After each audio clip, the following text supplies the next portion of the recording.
What is going on, everyone? Welcome to another edition of Unscripted, live here, of course, on the Elite Sports and Entertainment Network.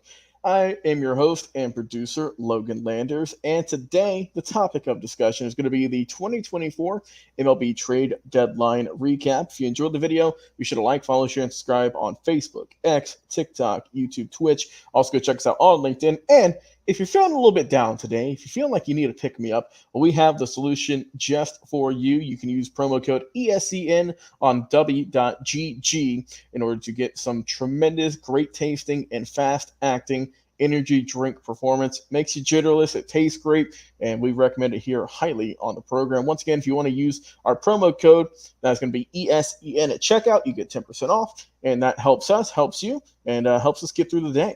Join me here today to talk about said trade deadline and our recap. Our winners and losers is my guy, my right-hand man, someone who's going to be breaking it down and talking about these moves, my guy, Jay McLovin. Jay, how you doing, brother?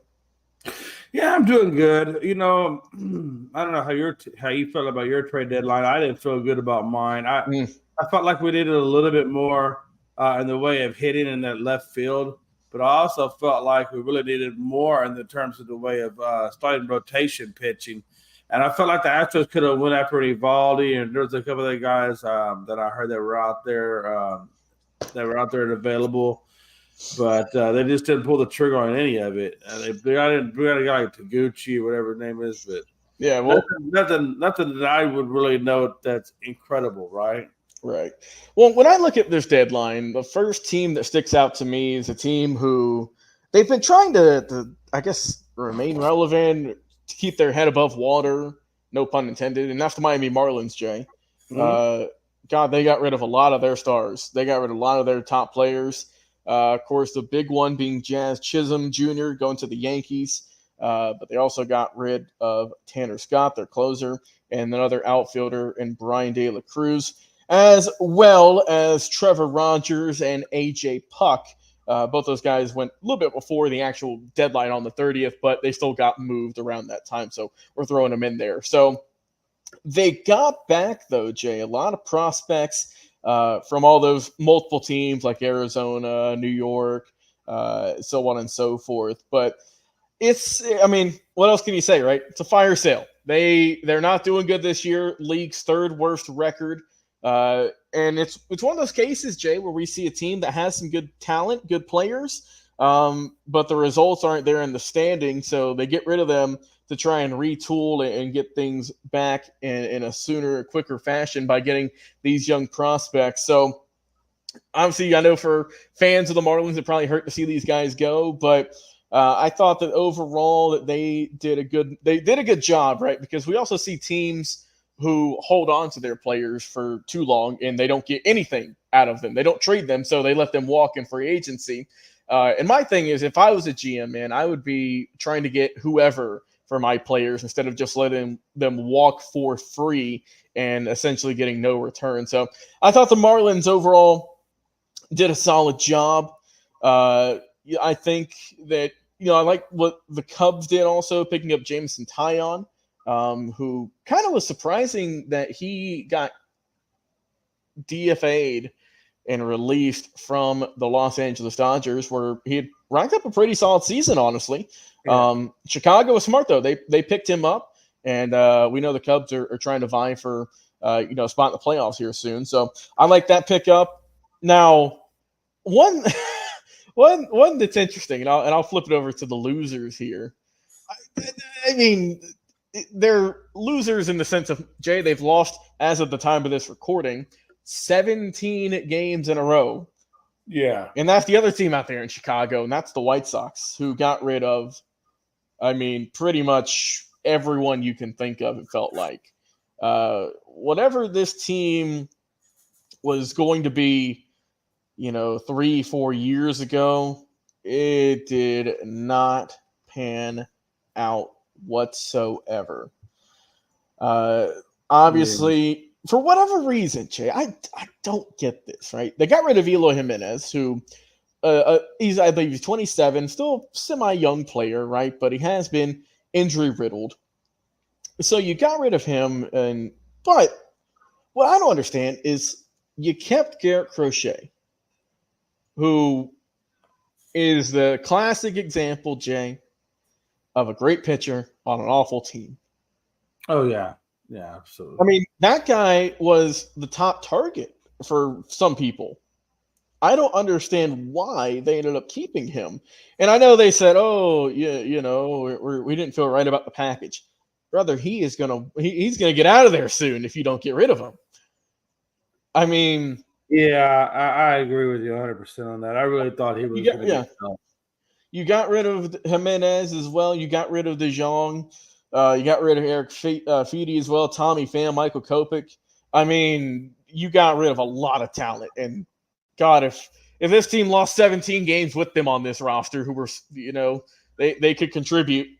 Oh, it's going to get even worse. We'll have to do a video on them once the streak eventually ends, and how they might be one of the worst teams in baseball history at the end of the year, the way that they're going right now. It's rough out there. But who are some other teams that maybe caught your eye that you thought maybe could have done more or done less? I know you said your Astros didn't do much. I really thought the Yankees would do more. I mean, yeah, they brought in Chisholm. I know they brought him in, but that's really about as far as they went. They really didn't do a whole hell of a lot. I mean, I thought they might have. He would try to bring in Taillon back, I think he was doing well. I mean, they just really didn't do a whole lot over there at all to try to compete with the Orioles. Yeah, I think they picked up Chisholm, and I mean, in a very small sample size, he has looked good over there, right? We'll see how long that lasts, but. I mean, other than that, right? The Yankees, they're maintaining their head ground, right? They're keeping with who they got. Now, you mentioned the Dodgers. I do like the fact that they picked up Jack Flaherty over from Detroit. Yeah. I think that was a good pickup for them. Obviously, we know that LA has always had good pitching, and Flaherty's had a good season.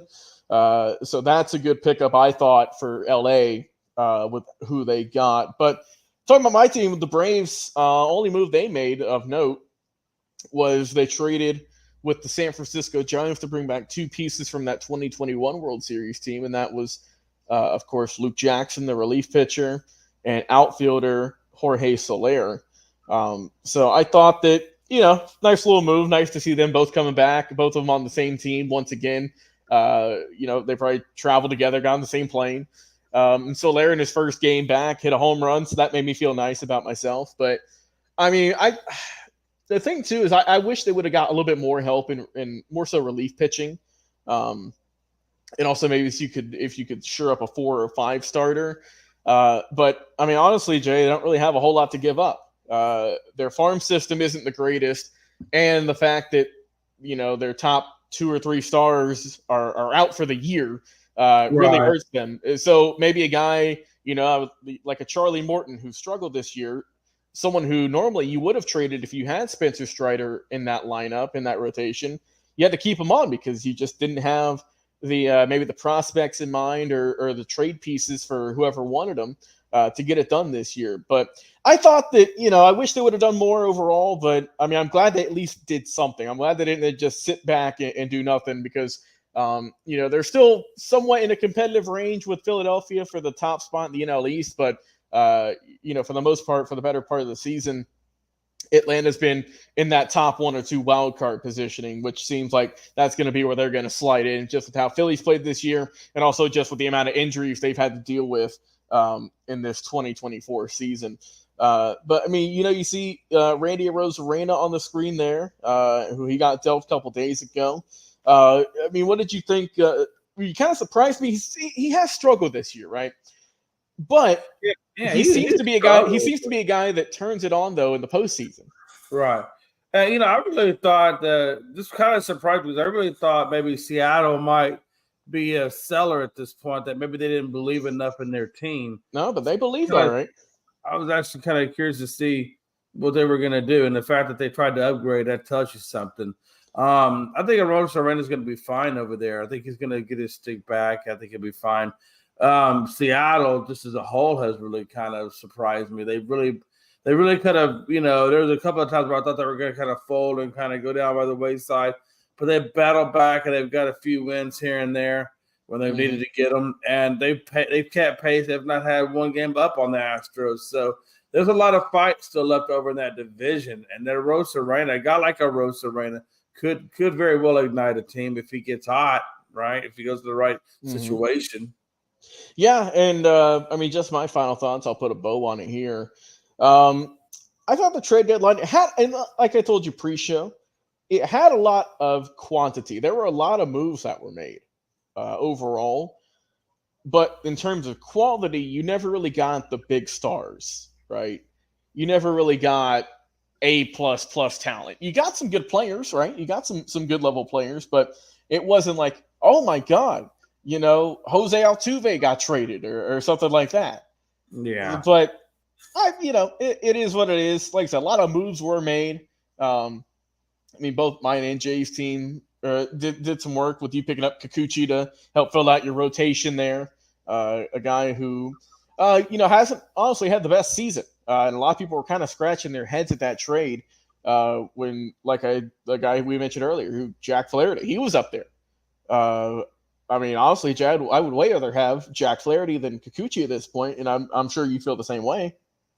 Oh yeah, I mean, like I said, there was definitely some low levels, head scratchers, but nothing that really moves the needle left or right. No. Honestly, it's not going to move that needle one way or the other. So yeah, but for me, it was really kind of a non-trade day for me, really, honestly. Yeah, kind of a blink if you miss it. Like I said, because it didn't have the star power in terms. You had a lot of relief pitchers, a lot of prospects get moved, which I get. Those are essential pieces. But like I said, didn't really have that big punch, that big guy who was gone. I mean, Chisholm. The